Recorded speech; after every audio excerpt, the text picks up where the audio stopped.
নমস্কার, আমি মনীষা পাল। আমার সকল ছাত্রছাত্রী ও শুভাকাঙ্ক্ষীকে জানাই নতুন বছরের প্রীতি শুভেচ্ছা ও অভিনন্দন। আমি একজন বাংলা কলা বিভাগের ইতিহাস বিভাগের মাস্টার্সের ছাত্রী এবং এবছরই আমার মাস্টার্স শেষ হয়েছে। আমি একজন ইতিহাস বিভাগের ছাত্রী হওয়া সত্ত্বেও কিভাবে নিজেকে ঘষে মেজে আজ সেই জায়গায় প্রতিস্থাপিত করতে পেরেছি যেখানে দাঁড়িয়ে আজ আমি নির্ভয়ে নির্বিকারে ইংরেজিতে কথা বলতে সক্ষম, সেই অভিজ্ঞতা তোমাদের জানাতে চাই, যাতে তোমরাও যারা আমার মতো বাংলা বা হিন্দি বা অন্য বিভাগের ছাত্রছাত্রীরা আছো, যারা ইংরেজিতে কথা বলতে গিয়ে হীনমন্যতার শিকার হয়েছো, তাদের আমার এই চ্যানেলে স্বাগতম।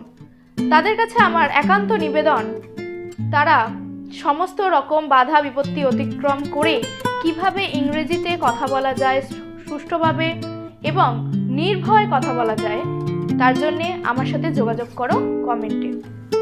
আশা করি নতুন বছরে এই চ্যানেলের মাধ্যমে বা ব্যক্তিগতভাবে তোমাদের সাথে কথা বলে আমি তোমাদের আগামী দিনের চলার পথ সুগমন করতে পারি, সেই আশা রেখে আজকের মতো এখানেই শেষ করলাম।